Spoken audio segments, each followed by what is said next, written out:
నంద్యాల జిల్లా పులింగుల మండలం అంకిటిబల్ల గ్రామం సంబంధించి ఎంఆర్పిఎస్ ఉద్యమంలో పనిచేస్తున్న ఎంఆర్పిఎస్ బాలు నా పేరు. మన అన్నగారు డాక్టర్ మున్నంగి నాగరాజ్ అన్నగారు నంద్యాల జిల్లా ఇన్ఛార్జిగా పనిచేస్తున్నారు. ఆయన ఆదేశాల మేరకు రేపు జరగబోయే చలో హైదరాబాద్ కార్యక్రమంలో విజయవంతం చేయడానికై మేము తాడపత్రి నుండి రైల్వే స్టేషన్ నుండి హైదరాబాద్కి వెళ్ళడానికి రైల్వే స్టేషన్లో బయలుదేరుతున్నాం. ఎందుకంటే మన అన్నగారు పద్మశ్రీ అవార్డు గ్రహీత మరియు బడుగు బలహీన వర్గాలకు అండగా నిలబడి అన్యాయం ఎక్కడుంటే న్యాయాన్ని గెలిపించుకుంటూ వెళ్తున్నటువంటి మన అన్నగారు మాదిగ జాతి ముద్దుబిడ్డ మందకృష్ణ మాదిగ అన్నగారు పిలుపు మేరకు రేపు చలో హైదరాబాద్కు వెళ్ళడం జరుగుతుంది. విషయం ఎందుకంటే హైదరాబాద్లో సుప్రీంకోర్టులో జరిగిన ఒక దుష్ఫలితమైనటువంటి సంఘటన జరగడం జరిగింది. జస్టిస్ గవాయ్ సార్ గారి పైన చెప్పు విసిరేసి అవమానకరంగా చేయడం మన మాదిగ జాతికే కళంకం తెచ్చిపెట్టింది. ఆ విషయంలో ప్రతి మాదిగ బిడ్డ దళితులు అందరూ బాధపడిన సందర్భం అందరూ గ్రహించినారు. అందులో భాగంగానే ఇంత అవమానం జరిగినా ఆయనకు ఎవరు స్పందించడం లేదు.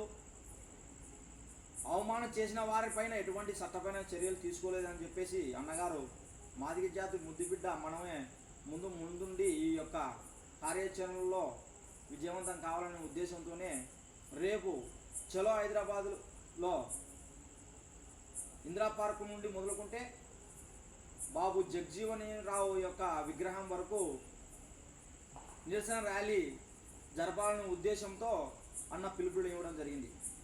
అందుకనే మాదిగ జాతి బిడ్డలు ప్రతి ఒక్క పల్లెటూరు నుంచి ప్రతి ఒక్క గ్రామం నుండి విద్యార్థులు, ఉపాధ్యాయులు, మేధావులు, సంఘంలో పనిచేస్తున్నటువంటి ఎంఆర్పిఎస్ నాయకులు, ఎంఎస్ఎఫ్ నాయకులు అన్ని సంఘాలు కలుపుకొని ఆ యొక్క నిరసనలో లాయర్లు, జడ్జీలు అందరూ పార్టిసిపేట్ అయ్యి దాన్ని విజయవంతం చేయాలనేదే అన్న యొక్క ముఖ్య ఉద్దేశం.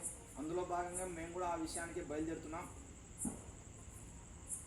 సుప్రీంకోర్టులో జస్టిస్ గవాయ్ సార్ పైన జరిగిన ఆ యొక్క సంఘటనపై వ్యతిరేకిస్తూ ఈ యొక్క నిరసన జరుగుతుంది. సుప్రీంకోర్టు న్యాయస్థానంలో జస్టిస్గా ఉండబడినటువంటి మన దళిత జాతి ముద్దుబిడ్డ అయినటువంటి జస్టిస్ గవాయ్ సార్ గారుకే అవమానం జరిగితే సామాన్య ప్రజలకి ఏ విధమైన న్యాయం జరుగుతుందా అన్నదే అన్న యొక్క ముఖ్య ఉద్దేశం. అంత పెద్ద ఉన్నత స్థాయిలో ఉన్న ఆయనకే ఈ అవమానం జరిగినప్పుడు, ఆయనకే రక్షణ లేనప్పుడు, అక్కడే ప్రజాస్వామ్యం పనిచేయనప్పుడు సామాన్య ప్రజలకు ఏ విధంగా న్యాయం జరుగుతుందనే ఉద్దేశంతోనే అన్న ఈ యొక్క కార్యాచరణ మొదలుపెట్టాడు. అందులో భాగంగానే ఈ యొక్క చలో హైదరాబాద్ పిలుపుడు ఇవ్వడం జరిగింది. ఈ నిరసనకు మేమందరం హాజరై విజయవంతం చేస్తామని చెప్పి తెలుపుకుంటున్నాం. జై ఎంఆర్పిఎస్, జై మందకృష్ణ మాదిగ.